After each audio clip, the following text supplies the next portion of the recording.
¿Alguna vez has sentido que algo malo pasa en el mundo? Y no me refiero a algo que puedas identificar con exactitud. No es algo que puedas explicar, y no es algo que salga en las noticias. No hablo de eventos específicos, hablo de algo más profundo, algo más generalizado que eso. Es casi como si hubiera algo en el aire. Estoy seguro de que te habrás dado cuenta, yo sí. ¿Te has dado cuenta de que la gente parece diferente últimamente? Es como el conductor que intentó matarte por una plaza de aparcamiento o por un incidente de ira al volante o lo temerario que es todo el mundo en las carreteras hoy en día. Es casi peligroso conducir por ahí o el desconocido que empuja a una anciana sin mirarla ni siquiera pensar en ella. Es como esas historias que oyes de gente que pasa por la calle como si alguien se estuviera muriendo o de alguien que graba una pelea en lugar de intentar ayudarla. Les preocupan más las visitas de TikTok que ayudar a alguien o preocuparse más por ellos mismos. No quieren involucrarse, así que siguen caminando. No quieren pedir ayuda porque podría causarles algún inconveniente. Parece que ahora está ocurriendo más a menudo, ataques aleatorios en el metro o a vecinos que han vivido juntos durante años pero que nunca se han hablado. Es casi como si la gente estuviera demasiado ocupada. Tienen frío, están desconectados. Como si algo fundamental se hubiera apagado en ellos. Es como si su humanidad estuviera desapareciendo lentamente. Sé que probablemente lo has notado. Yo seguro que sí. Si es así, deja en los comentarios si has visto a la gente actuar de forma diferente últimamente en los últimos años. Pero ¿qué pasaría si te dijera que esto no es casualidad? Y es posible que puedas rastrear esto hasta un momento específico, un lugar específico, una fecha específica y, algunas personas específicas que pueden o no haber liberado algo, invocado algo en nuestro mundo que ahora se ha infiltrado básicamente en toda la conciencia humana. En serio, una filosofía que fue diseñada para corroer lo mismo que nos hace humanos. Bueno, de eso es de lo que quiero hablar hoy porque creo que hubo una puerta espiritual, por así decirlo, que se abrió.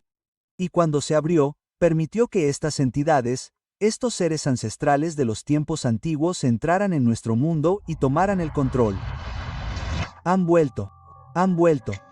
Y ahora han regresado con ganas de venganza. ¿De quién estás hablando? Liberados en nuestro mundo, el poder de los dioses antiguos es inimaginable. Los dioses antiguos no están muertos.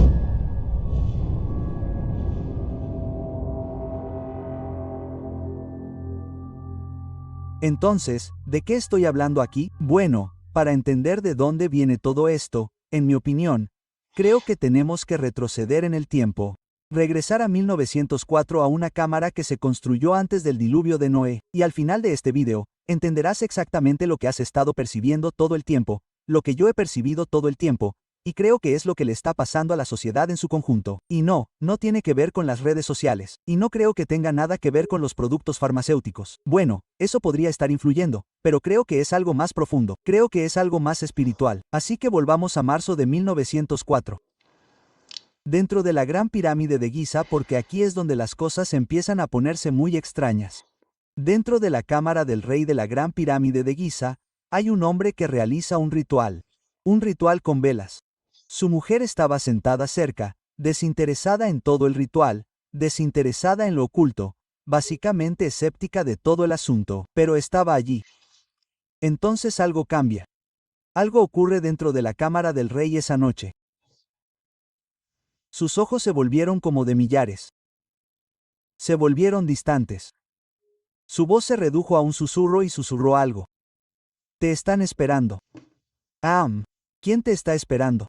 Bueno, el hombre en cuestión aquí, el hombre que estaba realizando el ritual delante de su esposa, probablemente sepas quién es. Su nombre era Aleister Crowley. Sí, ese Aleister Crowley, el hombre más malvado de la Tierra, se hacía llamar la Bestia 666. Y ese ritual, ¿adivina cómo se llamaba? La invocación del no nacido. El no nacido como el que están evocando, no nació. Y lo que sea que respondiera a ese ritual, lo que sea que respondiera esa noche, pronto dictaría un libro que ha remodelado a la humanidad y se ha abierto camino básicamente en cada rincón y grieta de la civilización y nos ha traído a donde estamos hoy porque un solo principio salió de ese libro que básicamente remodeló nuestro mundo, como dije. ¿Y cuál es ese principio? Por supuesto, es haz lo que quieras, será toda la ley. Haz lo que quieras, haz lo que quieras. Eso es lo que vemos hoy. Todo el mundo quiere hacer lo que tú quieras. Sé tú mismo. No te preocupes por lo que es mejor para los demás. No te preocupes por servir a la gente. No te preocupes por ayudar a la gente. No te preocupes por cuidar de nadie. Haz lo que quieras. Ellos estarán bien. No tienes que preocuparte por ellos. Solo céntrate en ti mismo. Haz lo que quieras. Y está claro, chicos, que, haz lo que quieras. Todo ese principio se ha convertido en el sistema operativo dominante, digamos, de la cultura moderna en general, y la gente ni siquiera se da cuenta de dónde viene. No se dan cuenta de que cuando dices que vives tu mejor vida, haz lo que quieres hacer, es básicamente algo oculto que viene de antes del diluvio de Noé, de la antigüedad, de la edad de oro, por así decirlo. Digamos que los New Agers lo llaman período Atlante y nosotros los cristianos lo llamamos los días de Noé. Pero creo que me estoy adelantando. Para entender a qué pudo haber accedido Crowley esa noche, tenemos que remontarnos muy atrás, como habrás adivinado, a antes del diluvio. Hay un historiador judío llamado Josefo. Escribió mucho sobre muchas cosas, pero en el siglo I hay constancia de algo que escribió. Una de las cosas más extrañas que escribió sobre esta tradición fue sobre los extraños pilares que existían. ¿Entiendes esto? Porque es una locura. Estoy parafraseando, pero básicamente dijo que hicieron dos pilares. Uno estaba hecho de ladrillo y el otro de piedra, y en estos pilares se describían los misterios del mundo antiguo, lo que llamaríamos básicamente conocimiento oculto secreto. Lo que dijo fue que se construyeron los pilares. Se construyeron dos. De esa manera, si uno de ellos era destruido por el diluvio, el otro podría permanecer. Así que construyeron estos dos pilares y uno de ellos era redundante porque sabían que algo iba a pasar. Sabían que se avecinaba el diluvio y querían conservar esa información. Así que construyeron dos pilares. ¿Y qué son esos pilares? Aquí es donde las cosas se ponen interesantes, chicos, y esto es lo que todo el mundo no entiende de esto, porque Josefo escribió esto en el siglo I. Los escritos siguen disponibles hoy en día. Pero él dice, piensen en esto. Dice que uno de los pilares permanece en la tierra de Siria, algo así hasta el día de hoy. Así que en el momento en que escribió eso en el siglo I, uno de esos pilares de antes del diluvio permanece. Entonces, ¿dónde está esa tierra de Siria? Lo adivinaste, está en Egipto. En serio, ¿qué hay en Egipto? Las grandes pirámides. Vale, tenemos varias fuentes antiguas que identifican el pilar con la propia Gran Pirámide. Y el profeta Isaías habla de algo parecido, lo cual es muy extraño y tiene todo un aspecto misterioso, y creo que nos estamos perdiendo una parte de ese rompecabezas. Así que el profeta Isaías parece confirmar algo parecido. ¿Qué dice el profeta Isaías? Dijo, en aquel día habrá un altar al Señor. Y el Señor es todo L mayúscula, que cuando lees eso en el Antiguo Testamento, significa Yahvé. Así que había un gran monumento gigante, un altar construido para Yahvé en la tierra de Egipto. Así que había un altar que fue construido en la tierra de Egipto para Yahvé, para el Señor. Y también había una columna construida en la frontera también para el Señor. Entonces, ¿qué significa esto? Significa que si se refiere a la pirámide fue construida como un altar al Señor, y sé que lo entiendo. La pirámide no tiene nada que ver con el Señor, ¿verdad? Porque es un lugar maligno de magia y rituales, y lo entiendo y también lo creo. No creo que el Señor tuviera nada que ver con eso. Pero Isaías dice que fue construida para el Señor como un altar al Señor. Si la pirámide, la gran pirámide de Giza, fue construida como un altar a Yahvé, si son los pilares que se mencionan en Isaías y en Josefo, el pilar de antes del diluvio, es posible que esto signifique que la pirámide fue construida por los Nefilim, por los propios ángeles caídos. Y sé lo que estás pensando, ¿por qué harían eso? Fueron una rebelión abierta contra él, están en guerra con Dios, según todos los indicios. Bueno, una escuela de pensamiento es que la construyeron como un intento de sobornar a Dios. Dijeron, oye, mira, vamos a construirte esta pirámide gigante, este pilar gigante. Por favor, no nos mates. Por favor, no destruyas el diluvio. Aquí tienes tu regalo. Y el Señor, obviamente, dijo, no, te están destruyendo. Todo tu reino está siendo destruido. Y vamos a empezar de nuevo con Noé y su familia porque se te acabó el tiempo. Destruiste el mundo, lo corrompiste, y ahora tienes que enfrentarte a las consecuencias. Entonces, es posible que la gran pirámide sea a lo que se refieren Isaías y Josefo, y también hay otros lugares. Y que se construyó antes del diluvio. Creo que la respuesta es sí, un pilar de piedra, ¿verdad? Usando sus palabras, codificando conocimiento antiguo, conocimiento antidoliviano y quizás incluso algo más. ¿Qué es ese algo más? Te preguntarás. Vamos a entrar en eso, Pero antes de continuar, retrocedamos un poco. Muy bien, y esto es lo que tenemos que detenernos y abordar rápidamente porque es algo fundamental. Es algo crucial que realmente debe discutirse porque hay dos formas completamente opuestas de interpretar el mundo anterior al diluvio. ¿Y en cuál de las dos creas? ¿En qué punto de vista lo cambia todo porque realmente son diametralmente opuestas entre sí? Y esa creencia tiene consecuencias reales en el mundo actual, en nuestro mundo moderno. Así que los antiguos textos egipcios hablan de esta edad de oro y de la edad de oro del hombre. La llamaban Sepi. Creo que literalmente significaba la primera vez o el primer periodo, algo así. Fue una época en la que los dioses caminaban entre los hombres. Los dioses son dioses con D minúscula. Vivían entre los hombres. Compartían conocimientos, tecnología y todo tipo de cosas con la humanidad. Y los egipcios atribuían esta sabiduría a este hombre o a esta figura, debería decir, a este dios con D minúscula llamado Tho. Supongo que era el rey de los dioses con D minúscula, de los ángeles caídos, como deberíamos llamarlos. Y los griegos llamaban a esta misma figura de Egipto, Tho. Creo que su nombre era Hermes Trismegistus, algún nombre raro así. Creo que significa Hermes 3 veces grande. Y hay varios textos gnósticos esotéricos que intentan afirmar que Tho o Hermes es Enoc.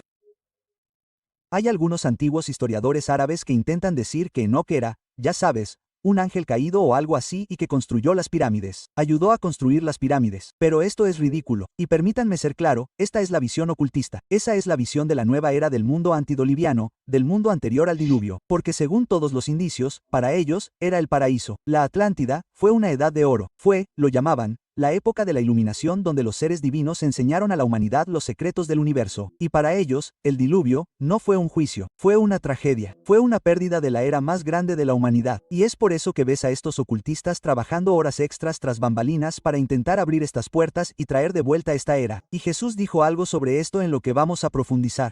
Y es interesante cómo toda esta historia se junta, donde tienes un lado y el otro lado, ambos con la misma historia, solo que contándola desde diferentes puntos de vista. Es como un caso judicial, tienes al demandante y tienes al demandado, así que no debería sorprender a nadie que estos ocultistas estén tratando de traer de vuelta esta edad de oro. Y puede que lo hayan logrado. Así que antes de profundizar más en eso, vamos a hablar de la cosmovisión bíblica. Este es el otro lado, el otro aspecto de la historia, el que la corriente principal, el que la mayoría de la gente en la Tierra ignora y no cree, ¿cierto? Pero estos dos lados de la historia no podrían ser más diferentes. Las escrituras nos dicen que Enoc no era Hermes ni Thoth, no fue uno de los ángeles caídos que ayudaron a construir las pirámides, no, fue un hombre santo. De hecho, caminó con Dios y estuvo con Dios y Dios se lo llevó. De hecho, Dios nunca murió. A Dios le gustó tanto Enoc que lo llevó al cielo. Supongo que se podría decir que fue la primera persona que fue raptada. Así que esta idea que tienen estos, ya sabes, los New Agers de que Enoc era una especie de deidad pagana y que enseñaba algunos secretos como estos secretos ocultos, no solo es históricamente errónea para aquellos que creen que la Biblia es la palabra de Dios. Es ofensivo porque Enoc era un hombre justo. Y toma a un hombre que se enfrentó a la oscuridad de su época y lo convierte en una especie de arquitecto extraño, en una especie de figura mística. Y no podría estar más lejos de la verdad, porque aquí está la cuestión, chicos. El relato bíblico del mundo prediluviano no es una edad de oro, es todo lo contrario. Entonces, por un lado, tienes la edad de oro de la humanidad. Ya sabes, todos estos ocultistas, eso es a lo que intentan regresar. La época en que los dioses caminaban entre los hombres. Y los dioses, por supuesto, son ángeles caídos. La Biblia establece específicamente que esta es la época en que los ángeles caídos caminaban entre los hombres. No solo caminaban entre los hombres, sino que se integraban con ellos. Les enseñaban secretos. Es un paralelismo con la historia. Es solo la otra cara de la misma. ¿Ves que Egipto habla de esta edad de oro en la que los dioses caminaban entre los hombres? Fue la época más grandiosa de la historia de la humanidad. La Biblia habla de esta misma época, la época anterior al diluvio, cuando los dioses, los ángeles caídos, caminaban entre los hombres. Pero fue la peor época de la historia, con diferencia, el capítulo más oscuro de la historia humana. Y por eso Jesús habla de ello específicamente. Y sé que probablemente sepas lo que dijo, pero vamos a profundizar en ello porque todo esto se relaciona de una manera que trae este conocimiento antiguo, este mundo antiguo, trae las filosofías y trae la mentalidad de todo eso hasta el día de hoy. Pero me estoy desviando. Vale, bueno. Génesis 6 describe un mundo que era tan corrupto, tan violento, tan saturado de maldad, básicamente, que el Señor se arrepintió de haber creado al hombre. Le dolió en su corazón. Piensa en eso. El Señor, el Creador que creó todo, el universo mismo, Se entristeció al ver lo que pasó. Se le rompió el corazón porque estos dioses entre comillas que caminaban entre los hombres de los que habla toda cultura, son ángeles caídos que están en abierta rebelión contra el Creador. El conocimiento que se compartió. Estas son las artes prohibidas del ocultismo, de la magia negra, ya saben, la guerra, la hechicería, la brujería, el satanismo. Es lujuria, es seducción, es corrupción en general. Son todas estas cosas terribles, cosas que la humanidad nunca debió saber. Y el resultado de este conocimiento no fue la iluminación. No. Fue un mundo que estaba cubierto de basura y suciedad. Ellos y la Biblia dicen que todo designio de los pensamientos del corazón de ellos era continuamente malo. Bueno, básicamente las personas siempre fueron malvadas. No es algo malo. Es todo designio continuamente. Piensen en eso. Creo que si no estamos allí ahora mismo, definitivamente estamos llegando. Esto no era el paraíso perdido, gente. No, esto era el infierno en la tierra. Tan malvado que Dios mismo lo borró de la existencia. Quiero decir que esto es destrucción total, aniquilación total, una limpieza. Bien, aquí tenemos dos puntos de vista, misma era, conclusiones opuestas. Piensen en eso, es la misma historia, son solo diferentes versiones de la historia. Los egipcios, los ocultistas, básicamente el mundo mismo, los seguidores de la nueva era, lamentan esa edad de oro, quieren traerla de vuelta porque para ellos fue la más grandiosa. Nosotros desconfiamos de ella. No fue la más grandiosa, fue la peor y está regresando. Jesucristo mismo nos dijo que esta era regresaría. Lo dijo específicamente.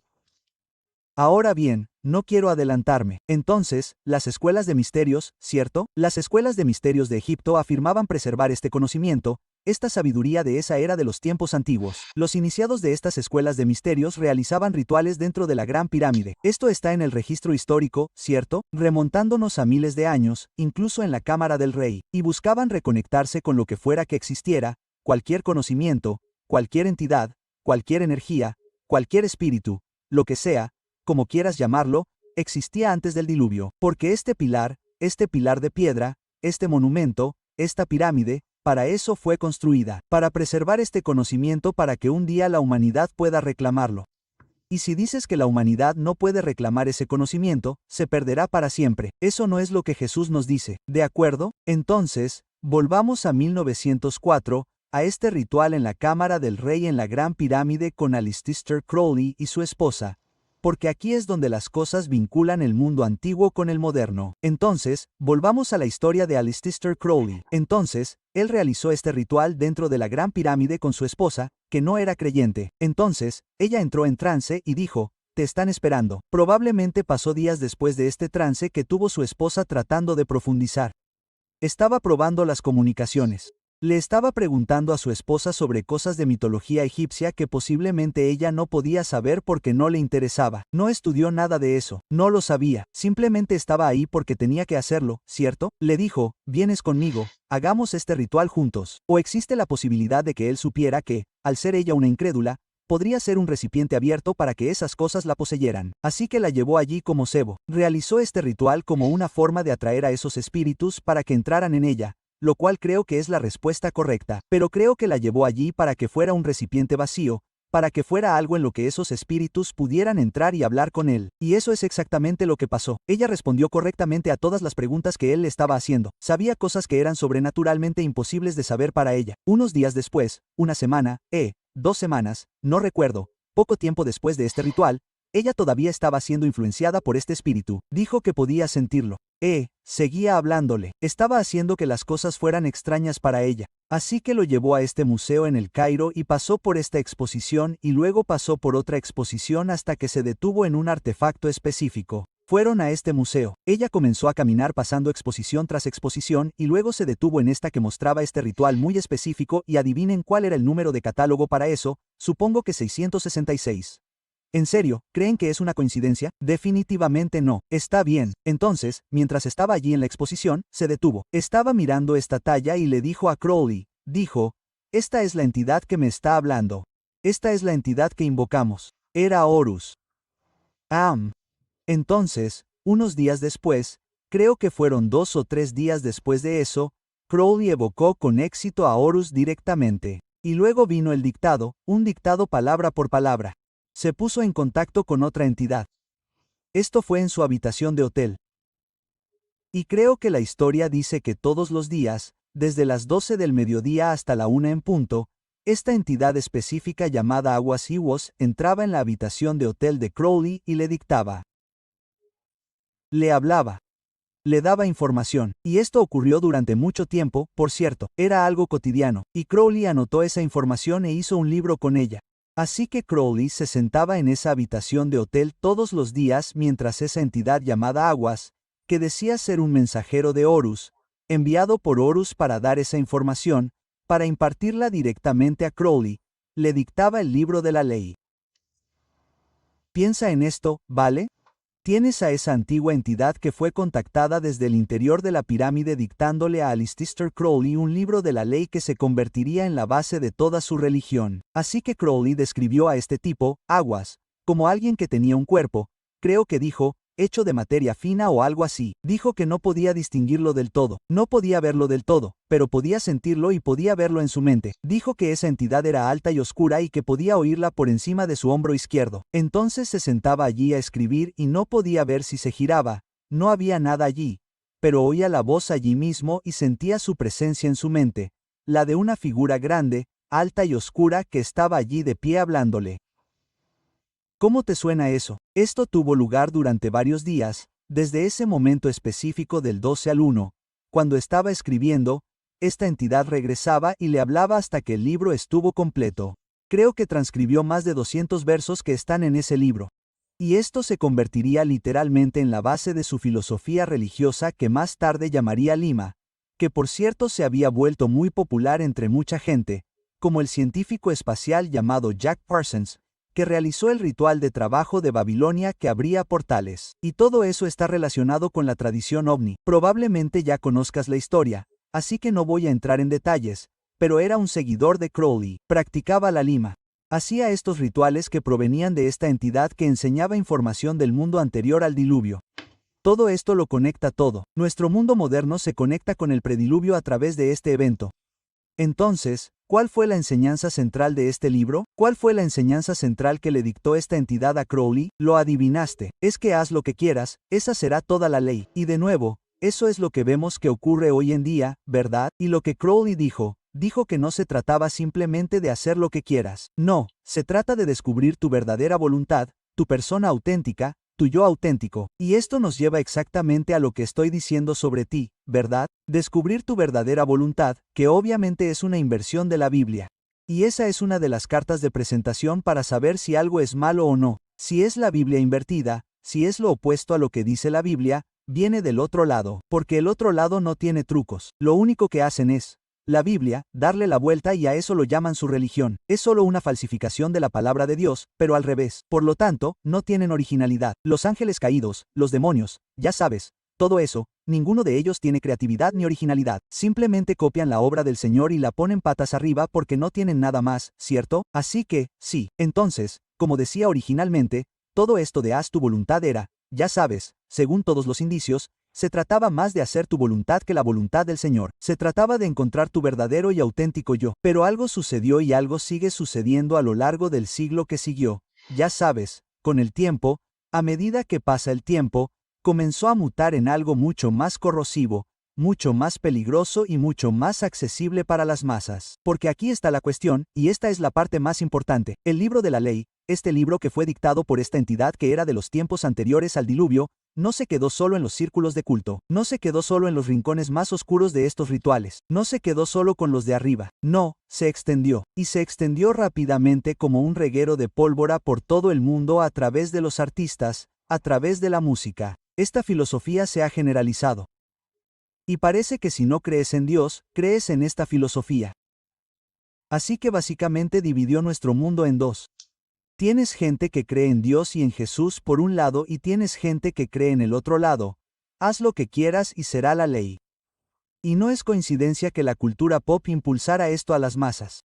Creo que por eso Crowley fue elegido para recibir esta información porque los espíritus lo sabían. El propio reino espiritual sabía que Crowley iba a ser el que difundiera esto a todo el mundo para que se generalizara y se normalizara. Y eso es exactamente lo que hizo. Creo que empezó con los Beatles. ¿Era la banda de corazones solitarios del Sargento Pepper?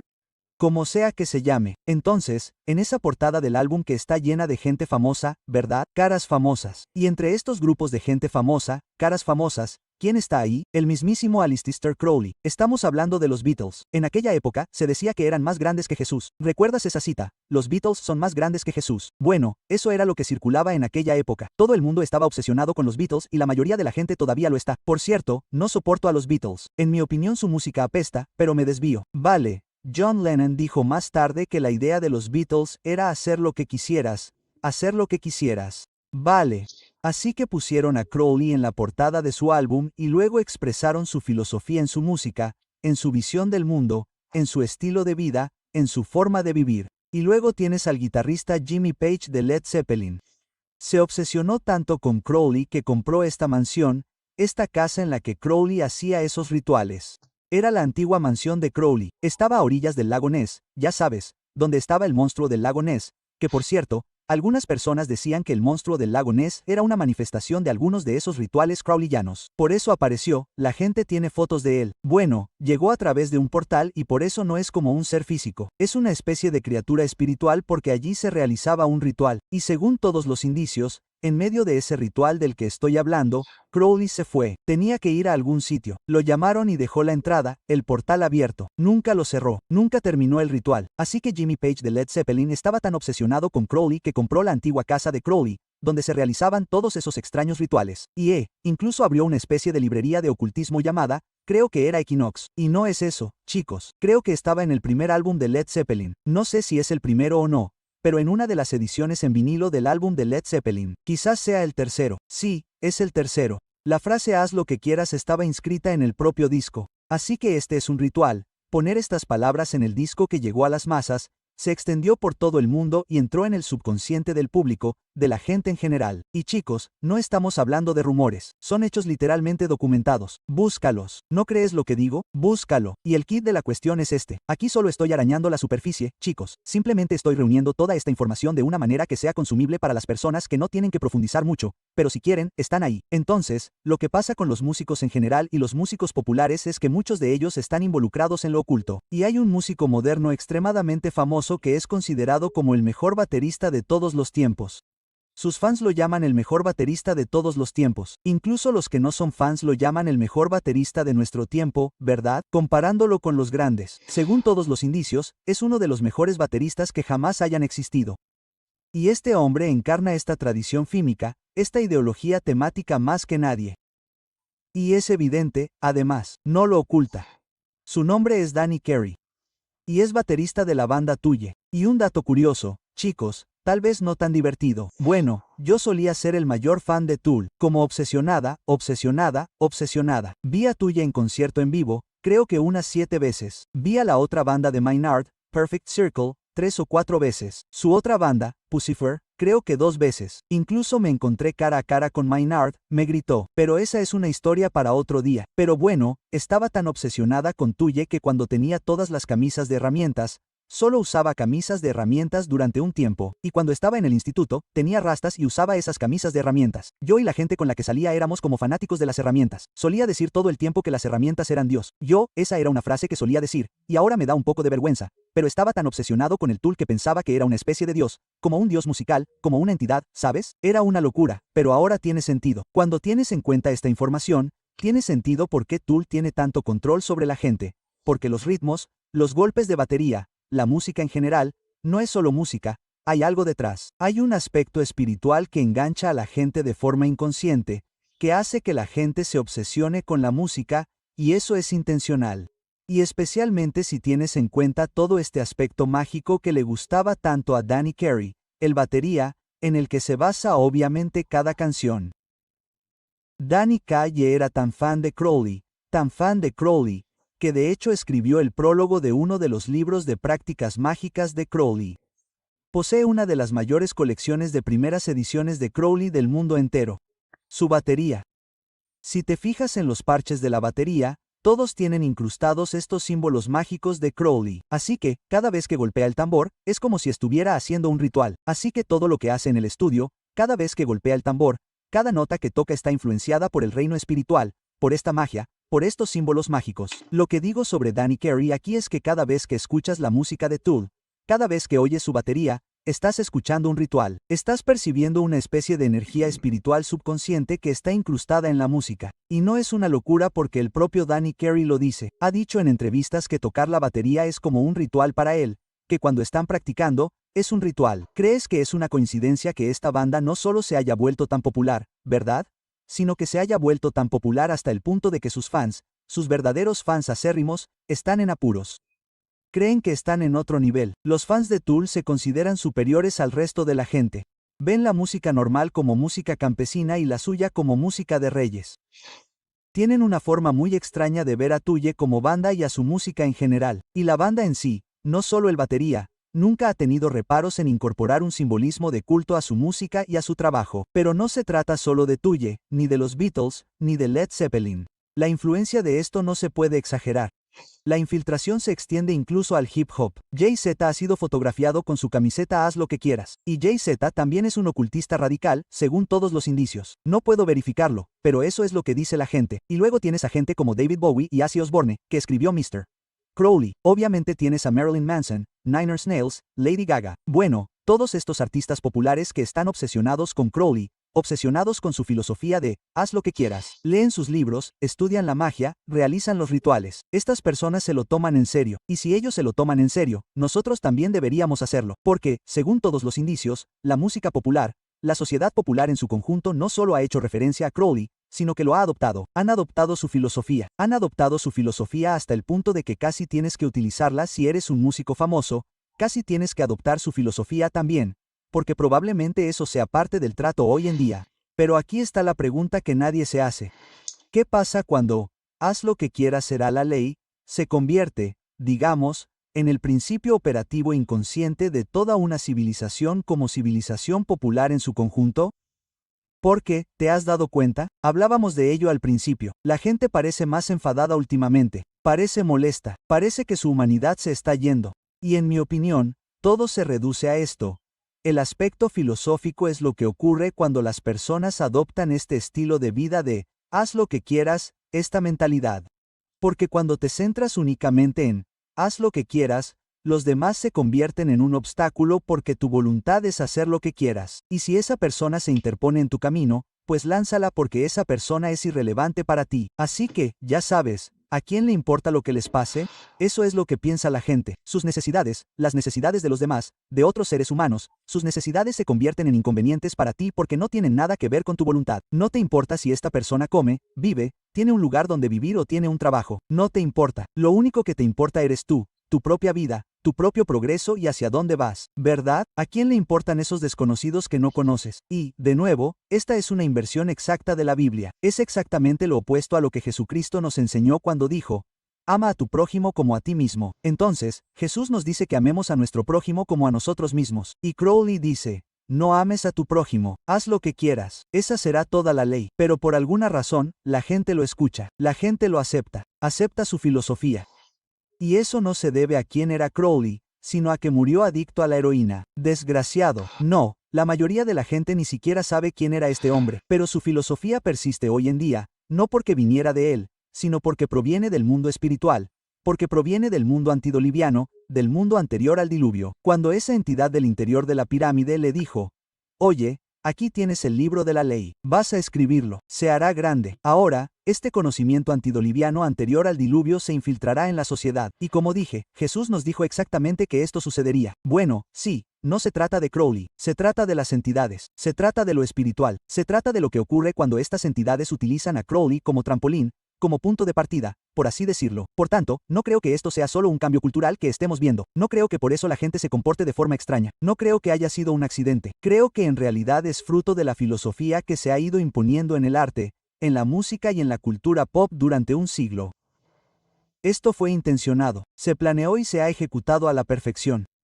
Y creo que lo que une todo esto es el propio Jesús y lo que dijo. Y creo que lo más importante que tenemos que entender aquí es lo que dijo el propio Jesús, porque Jesús fue muy específico cuando habló de esto. Les estaba hablando a sus discípulos sobre el fin de los tiempos, cuando dijo esto. Dijo, pero como fue en los días de Noé, así será la venida del Hijo del Hombre. Piensen en eso.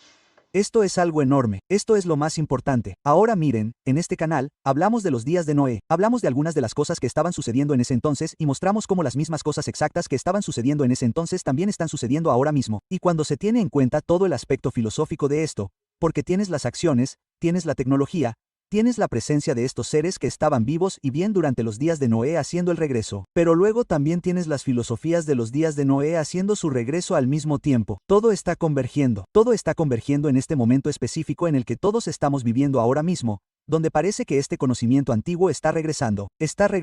Entonces Jesús nos dijo que cuando vean que estas cosas regresan, este es el periodo de tiempo específico en el que el Hijo del Hombre regresará. Y de nuevo, ¿quién sabe cuándo regresará? Nadie sabe el día ni la hora. Podría ser dentro de 100 años. ¿Quién sabe? No tengo ni idea. Pero puedes observar el mundo, puedes observar los acontecimientos del mundo y puedes deducir que podríamos estar entrando en una época que caracteriza lo que él llamó los días de Noé. Y recuerda las dos visiones de las que hablaba sobre el mundo antediluviano. Tienes a los ocultistas que creen que la edad de oro, el mundo antediluviano era un paraíso, la edad de oro que están tratando de restaurar. Y luego ellos, los ocultistas, mirarán Génesis 6 y verán la misma historia. Dirán, oh, mira, incluso en el libro de Enoc en la Biblia, habla de lo mismo de lo que habla el egipcio Sepi. Esta vez cuando los dioses caminaron entre los hombres y compartieron su sabiduría con la humanidad. Pero entonces, ¿por qué Dios los destruyó a todos en un diluvio? Comillas. Ven el diluvio como una gran injusticia cósmica. Desearían que nunca hubiera ocurrido. Quieren que esos días vuelvan. Pero Jesús también dijo que esos días volverán. No es que puedan regresar, no es que, haya una posibilidad, no, él dijo que esos días regresarán como lo fueron en los días de Noé. Esas son sus palabras. Esta no es una advertencia vaga sobre un declive moral en general, no, es algo muy específico, es una advertencia sobre un regreso específico. Se trata de las mismas condiciones espirituales, las mismas entidades, la misma corrupción exacta que existía antes del diluvio. La misma corrupción que Dios juzgó con el diluvio y que Dios eliminó. Es algo muy específico, no es general en absoluto. Y ahora considere el ritual de la pirámide de Crowley que ocurrió, ya sabe, dentro de esta estructura, esta antigua estructura anterior al diluvio, y no es coincidencia que la entidad que respondió a Crowley y poseyó a su esposa fuera Horus o un mensajero de Horus, la deidad egipcia. La misma deidad egipcia que se asocia con la primera vez que los dioses caminaron entre los hombres. Él era el tipo que más se asociaba con el mundo anterior al diluvio. No es casualidad que tengamos esto mismo, que tengamos toda esta historia, que se esté uniendo de una manera tan estrecha porque la entidad que le contó este libro no era una especie de ángel de la guarda, no era una especie de espíritu aleatorio, porque eso es lo que dirán muchos seguidores de Crowley. No conocen el panorama completo porque son muy cerrados de mente en sus rituales, en lo que piensan y en lo que hacen. No pueden verlo a través del panorama general porque no lo están uniendo así, lo ven desde este punto de vista cerrado, no pueden mirar más allá de la caja, pero cuando miras más allá de la caja, queda claro que lo que pasó ese día, lo que Crowley contactó, lo que le dio el libro de la ley, lo que le dio él, haz lo que quieras, será toda la ley. Eso no proviene de un espíritu aleatorio, no, eso proviene de algo que es mucho más antiguo, mucho más oscuro y mucho más siniestro de lo que cualquiera de ellos puede comprender. Porque creo que era exactamente lo que decía ser. Era una entidad anterior al diluvio, que respondía al llamado de alguien que buscaba restaurar lo que Dios destruyó. Porque recuerda, querían recuperar este conocimiento. La mayoría de los ocultistas en general intentan encontrar este conocimiento, este antiguo conocimiento perdido de antes del diluvio. Eso es la magia. Intentan recuperar esa magia antigua y eso es lo que están haciendo. Estos ocultistas lo llaman, creo, la gran obra. Lo llaman la restauración de la edad de oro. Es como algo muy específico que en realidad están tratando de hacer y han estado tratando de hacer. Y ni siquiera saben que cuando hacen esto, cuando intentan restaurar esta edad de oro, están cayendo en la profecía bíblica. Cuando Jesús dijo, como fue en los días de Noé, están cayendo literalmente en la trampa. Si yo fuera uno de ellos y estuviera haciendo uno de estos rituales y me diera cuenta de que Jesús nos llamó la atención hace 2000 años, estaría aterrorizado y me arrepentiría de inmediato y diría, oh, Dios mío, no tenía ni idea, lo siento, Señor, pero esta gente quizá está demasiado perdida, quizá no, porque creo que cualquiera podría salvarse a menos que cometa el pecado imperdonable, obviamente, pero en resumen, es el mismo objetivo, con nombres diferentes. Y no solo eso, amigos, el apóstol Pablo le escribió a Timoteo y le dio una de las profecías más claras sobre los últimos días. Y esto se relaciona exactamente con lo que estamos hablando. Dice, y estoy parafraseando aquí, que en los últimos tiempos, en el fin de los tiempos, la gente se apartará de la fe, prestando atención a espíritus seductores y a doctrinas de demonios. ¿Ven que eso está sucediendo hoy en día? Espíritus seductores, doctrinas de demonios. Estamos hablando de lo mismo aquí, amigos. Está sucediendo. Fíjense en la metodología, ¿cierto? No es posesión directa, ni seducción directa, ni males obvios, sino enseñanzas que suenan liberadoras. Haz lo que quieras. Quiero decir, ¿quién no querría esa libertad, cierto? Parece tan inocente en la superficie. Es la doctrina que saca a Dios de la ecuación. Enseña que tú eres tu propio Dios. Y quizá los textos antiguos estén en lo cierto.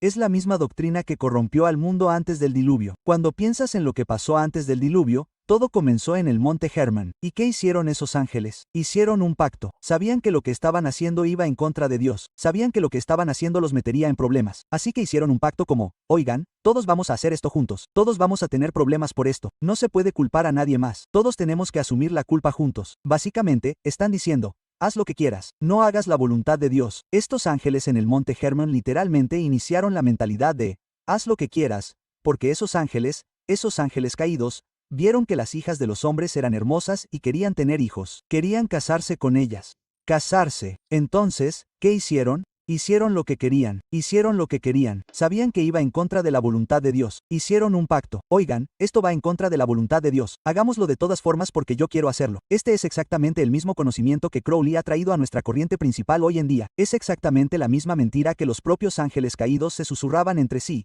que le susurraban a la humanidad en los días de Noé en la cima del monte Hermón. En el tiempo posterior a eso, cuando los Nefilim gobernaban la tierra, puedes hacer lo que quieras. Puedes ser como dioses, ¿cierto? Si quieres ser como un dios, bien, haz lo que quieras. Y los ocultistas, bueno, lo llaman restaurar la edad de oro. Y la humanidad ahora mismo, mientras ven este video, está siendo dirigida, está siendo guiada, ya saben, a través del arte, de la música, de la filosofía, de las películas, de lo que sea, de la propia cultura pop hacia esta visión, hacia esta antigua filosofía de, haz lo que quieras. Las mismas condiciones exactas que provocaron el juicio de Dios, el juicio divino, la destrucción de todo. Así que, al final, creo que la pregunta no es si estamos o no viviendo en los días de Noé, porque creo que está claro que sí. Puede que estemos al principio, puede que estemos en medio, puede que estemos al final, quién sabe. Lo único que sé es que estamos ahí, estamos en los días de Noé, y, en realidad, nadie sabe el día ni la hora. Así que esa no es la pregunta. La pregunta no es si estamos viviendo en los días de Noé, la pregunta es esta: ¿qué harán con esta información? Déjenla en los comentarios a continuación, chicos. ¿Ves realmente una conexión aquí entre Aleister Crowley,